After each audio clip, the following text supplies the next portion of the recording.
Thank you all for being here tonight, both in person and those of you who are watching us virtually or recorded eventually. We're excited about the plan that we're going to present to you tonight. My name is Keith Hiltz. I'm the superintendent of the Wausau School District. And my role tonight is to let you know that the purpose of this referendum is really to set the Wausau School District up for success for the next several decades, generations, to help us make sure that more students and staff and families are successful. That's really the goal for this referendum.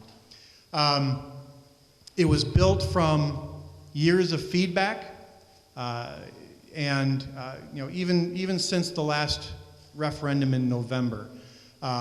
We've gone back to the community and did a community survey. We went back to grassroots feedback from PTOs. We went back to the city council and the school board, and we heard what went well, what people liked in that last referendum, and what they didn't. And so we've made some modifications, and you'll hear from a number of our members of our team tonight about what those changes are and what the plan is for the April referendum.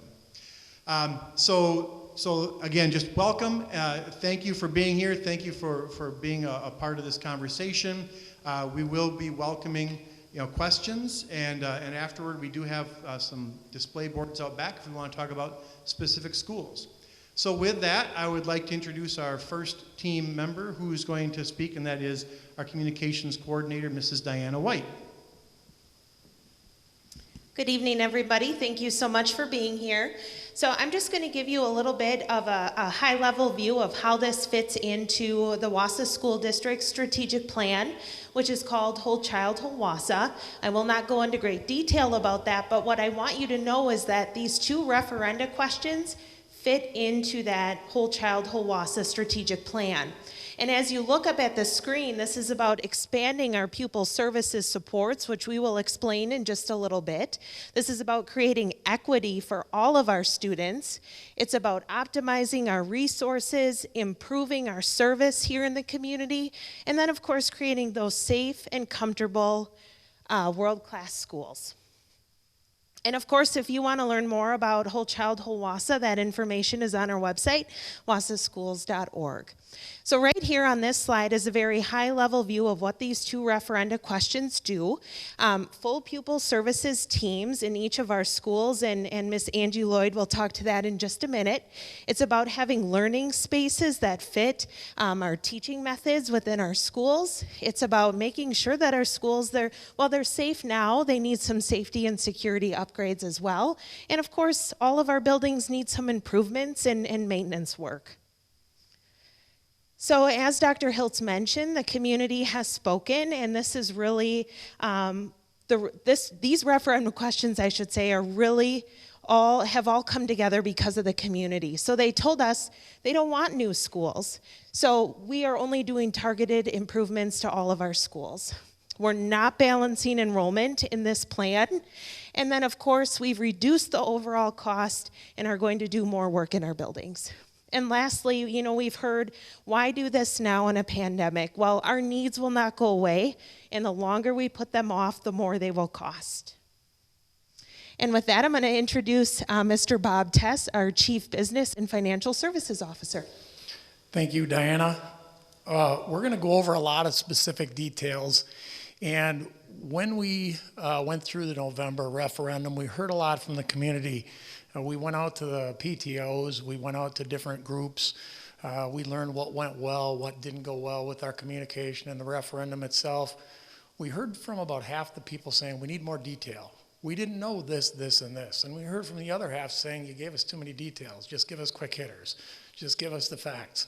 So we tried to merge the two. As difficult as it was, information is available. There's a ton of information. As a matter of fact, we have a website dedicated completely to the referendum. You access it through wausauschools.org, our regular website. Then off to the right, you'll see a green referendum link. Click on that link. It will take you to more information than you will need, more than likely. Every school has its own page, so to speak.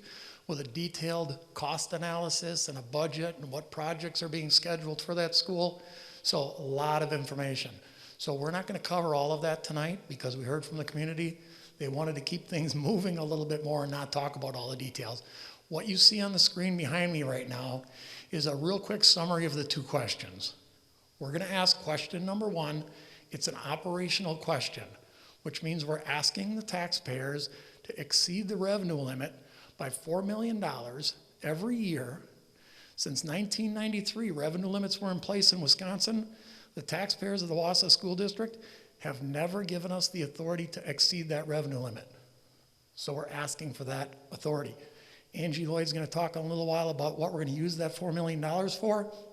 But in short, pupil services teams to address mental health in all of our schools, budget stabilization, because we don't know what's going to happen in Madison every year.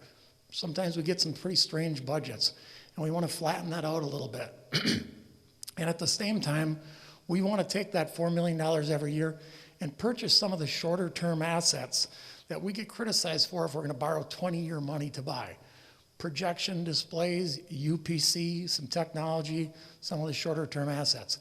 The second question, $148.8 million, is a totally different question. That's asking taxpayers to borrow $148.8 million for facility upgrades.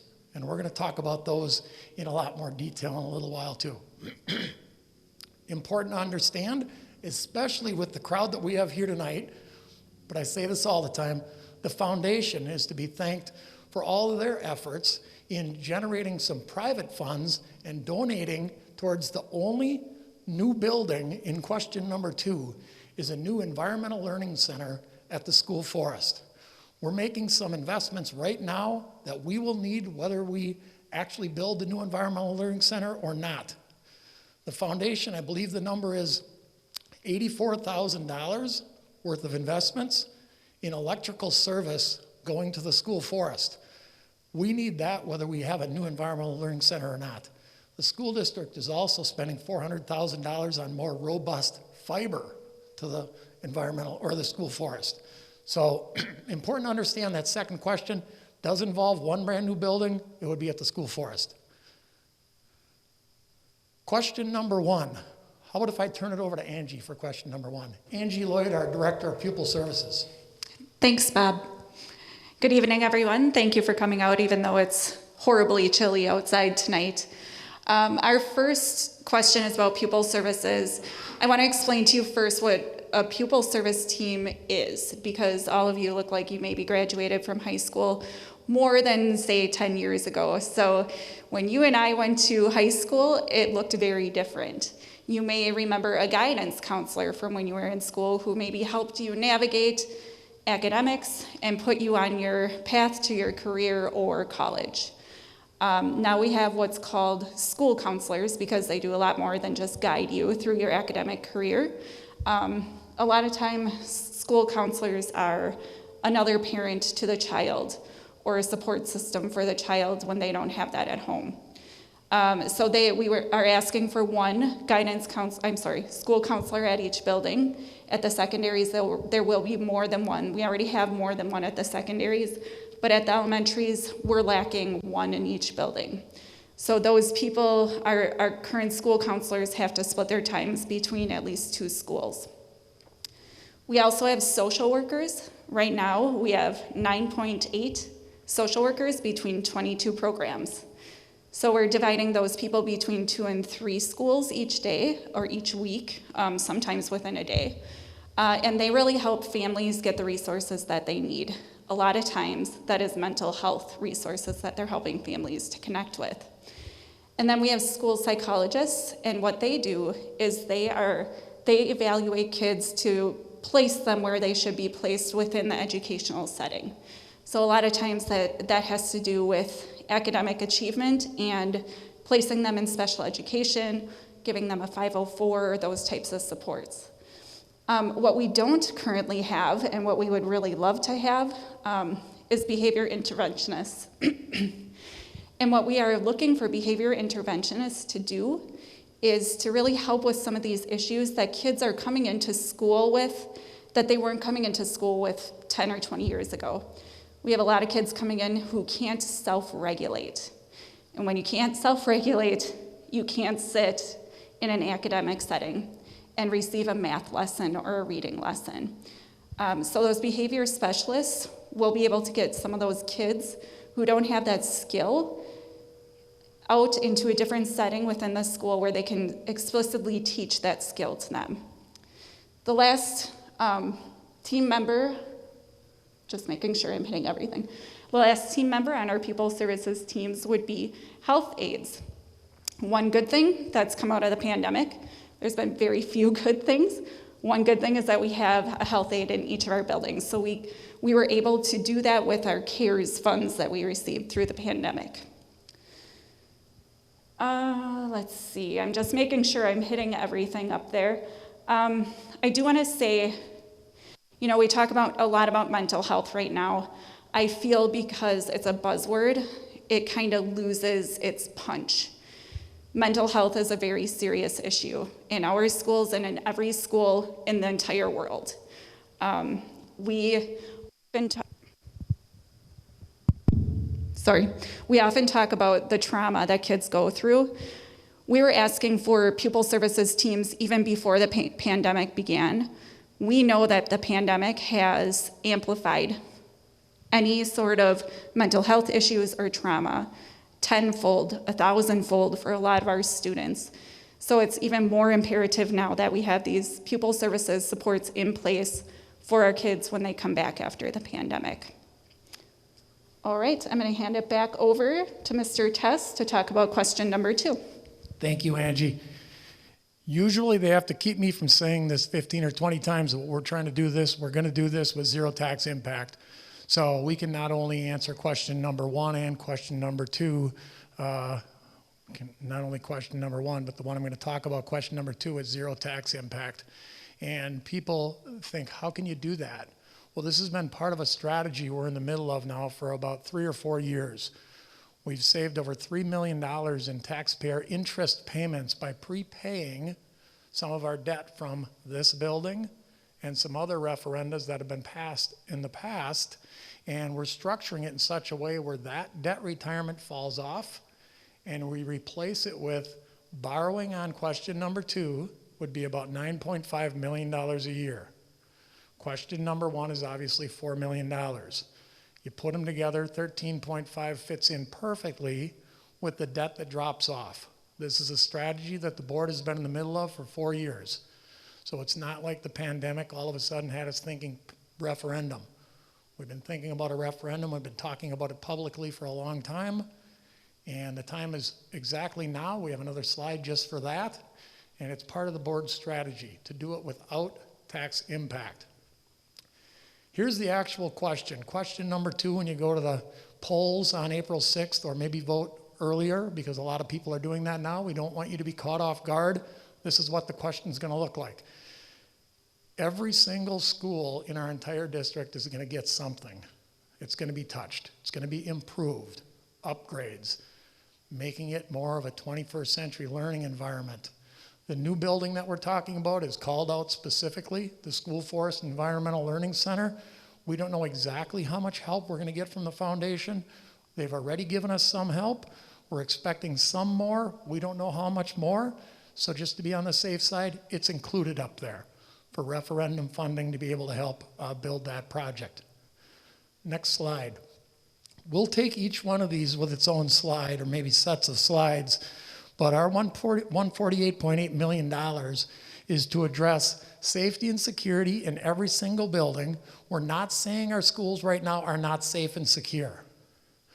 We're just going to raise the bar in safety and security, and we'll have some specific examples about that. We're going to talk about deferred maintenance and talk about learning spaces and making them more equipped to handle the learning that has to happen today. Flexible spaces and learning environments, hands-on, some of those things. Next slide. Safety and security. Maybe some of you recognize some of these spaces. West High, when you come into West High School, you don't necessarily have to go right into the office and check in. We want to eliminate that in every single one of our buildings. We want visitors from the outside to come into a space where we can assess what they're there for and have a little discussion with them if we have to, and then take them where they need to go. Every single one of our schools is going to have a secure entrance. This monstrosity of bells and PA and fire alarms and clocks, sometimes we call that life safety systems. We're going to be upgrading our life safety systems in all of our buildings. For quick notice, quick notification, PA system at West High School, as a matter of fact, right now it's last leg. We're in the process of replacing it, kind of sprung on us kind of late.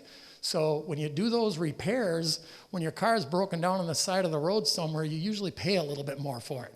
So we're being proactive in improving some of those systems. This one references some of the traffic flow. Parent drop-off, bus pickup drop-off. The two most noteworthy ones, Hawthorne Hills. We're going to try to build a loop around the outside and connect with Washington Street. If you've ever been to Hawthorne Hills in the afternoon, it's a traffic nightmare. And John Muir isn't far behind, right? And we're going to improve the traffic flow at both of those schools and some parking lots and some other things along the way as well. ADA compliance and make things more ADA accessible. So those are safety and security needs. Every school is getting some kind of safety and security upgrade. Deferred maintenance. Some people think that our operational budget should just be able to handle deferred maintenance. Well, why don't you put aside for that? Why don't you just spend your operational money? The state funding formula and the state funding system really isn't set up for that. The state funding system is to take operational money that you get every single year, pay mostly salaries and benefits, pay for utilities, busing, some things like that. If you want to make serious improvements to your buildings, the system is set up and required to ask the voters if they want that investment.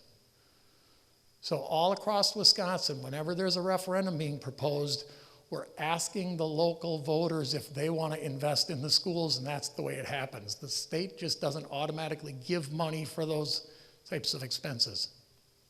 We've got approximately $54 million of the $148.8 million for deferred maintenance. Roofs, HVAC, doors, windows, parking lots, some things that just get away on you because the system is set up that way that you have to catch up with by passing a referendum and asking voters to make that investment. Next slide. Learning spaces. This is a learning space, believe it or not, right? And we want to make our learning spaces more inviting. We want to improve the lighting. We want to make them flexible. We want to improve the seating, the layout. In elementary schools, make spaces called maker spaces. If you think about labs in high schools, we've got a few labs in this high school, but elementary sometimes fall short in that hands-on learning and the lab spaces. Community centers where the community can be invited in for a variety of reasons. We're going to do that in all of our schools. Improved learning spaces.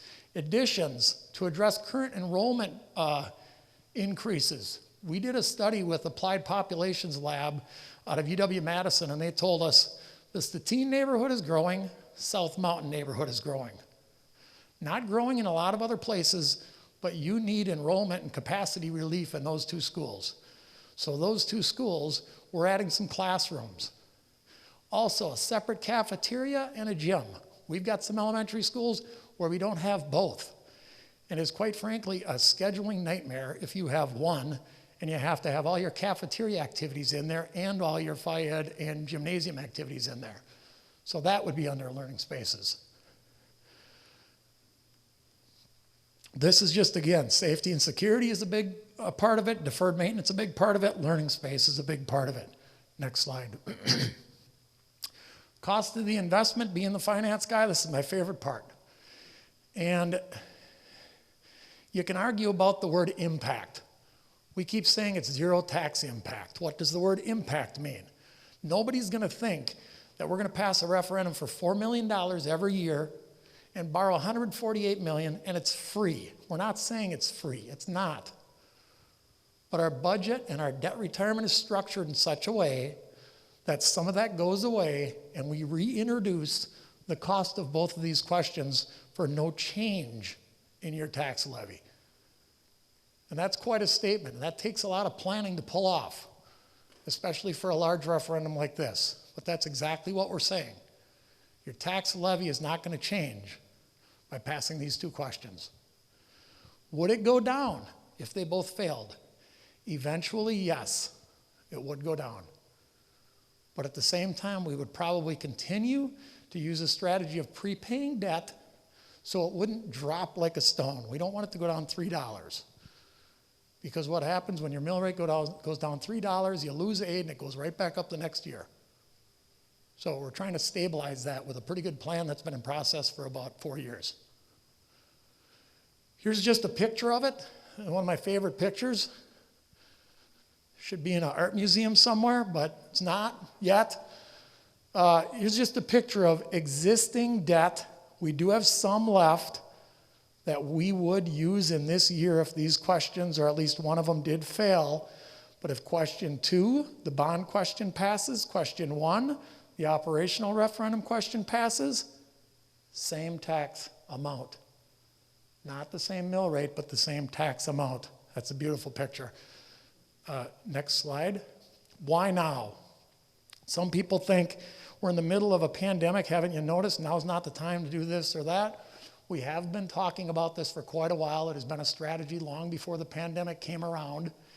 Not just financially, now is the time, but also the construction industry is such right now, and some of the guys from Nexus can maybe weigh in on this later if you have specific questions, but it's a very competitive market right now. And those that are actually going forward with projects are benefiting from that competitive market. We're seeing other school districts around the state that are getting very competitive bids, and they're saving money just by that competitive bid process. Also, the percentage rate on borrowing money right now is at a historic low. It's literally never been lower before.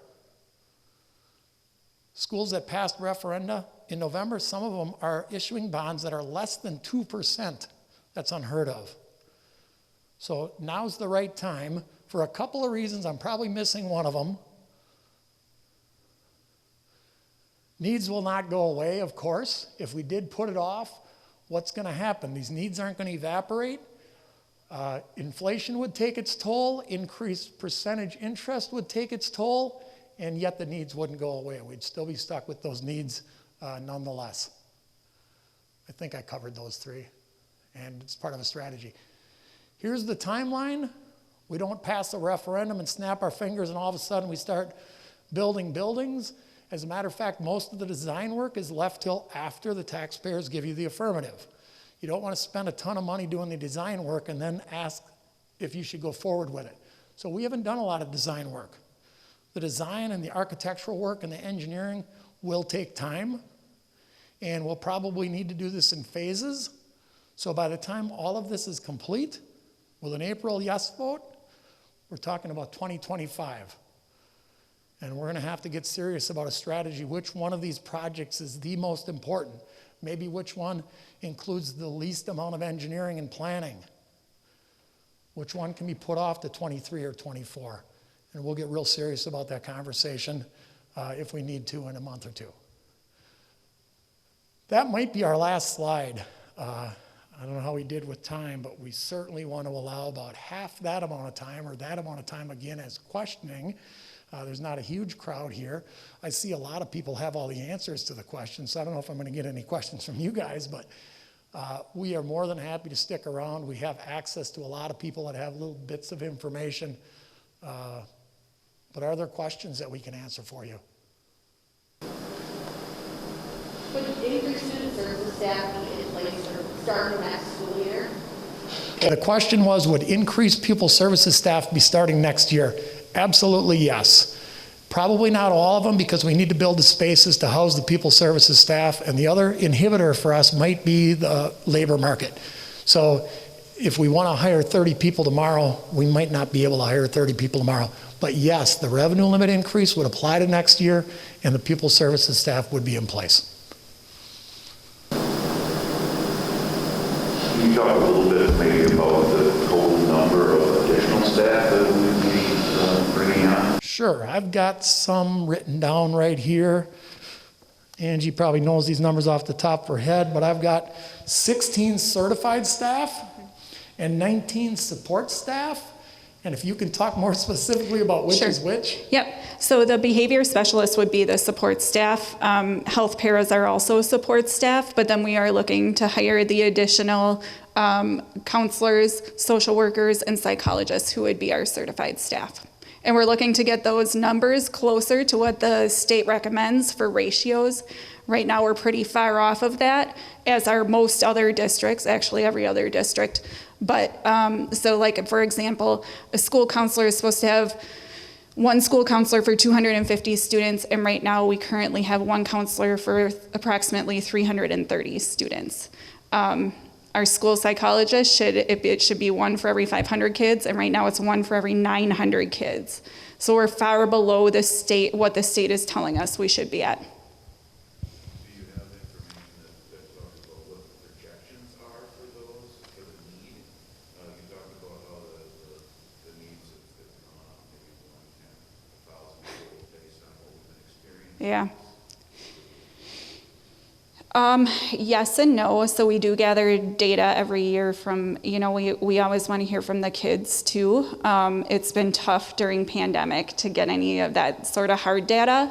However, I talk to parents, teachers, administrators every single day. And every day I talk to people about the challenges their kids are facing in the world of mental health. So just anecdotally, I think you could talk to anybody in a school setting and realize how desperately needed it is. I think it's also important to mention that as part of our strategic plan that started long before the pandemic, one of the areas I was tasked with was optimization of resources. And I thought the group that I brought together would talk about, well, cut this, cut that, move these resources over here. Right down to a person, they all talked about people services staff and how our community appears to love a lot of different smaller schools. But with that comes some challenges with staffing all the small schools. How do we get each one of those schools with a full pupil services staff to help with behavior problems and literally help with all students? Literally every student would benefit from that. So that group that I brought together clearly said we need full pupil services staffs in every single building. And we had a question that we were entertaining for a little while, and the board never did get it on a ballot, was to have fewer schools. So if we have fewer schools, it's easier to have full pupil services staffs at each one of those schools. Did some surveying, let the board think about it, talk to their constituent groups. Our community does love all the schools that we have. We have 13 elementary schools. That's a little bit more than what would be typical of a school district with 8,000, but that's what our community wants. So now to fund full pupil services teams in each one of those schools before the pandemic, the answer was a referendum. And with the pandemic, it has only shed a little bit more light on that need, right?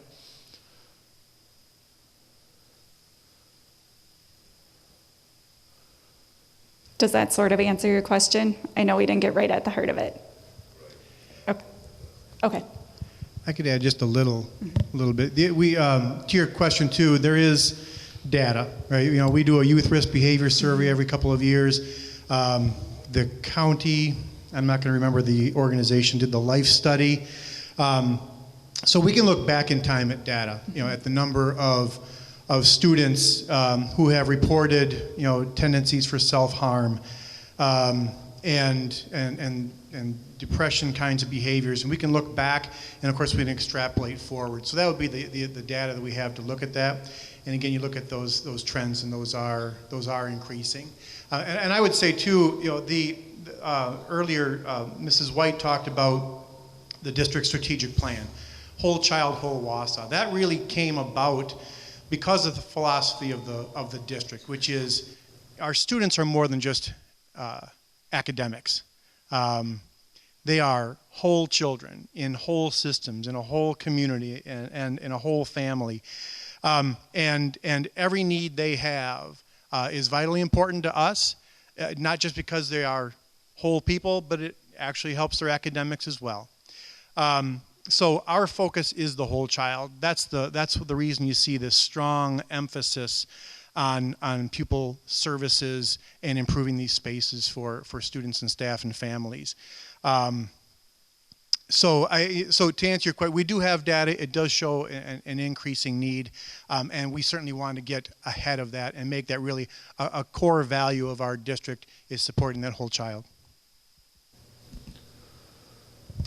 I just want to add to that as well. Yep, Dr. Hiltz is correct. We do have that data, and it follows a lot of the same trends that we're seeing all around the country, and in some cases around the world too. So we know it's not just here, but we feel like this is a very strong solution for our community to add the pupil services staff and give the kids the support when they need it.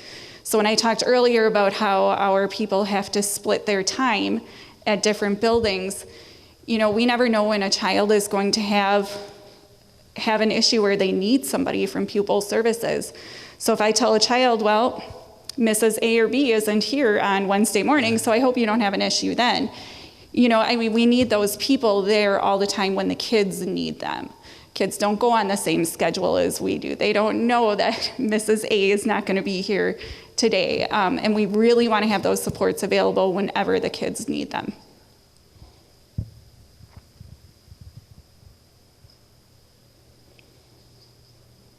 Does anybody else have any other questions that we can answer?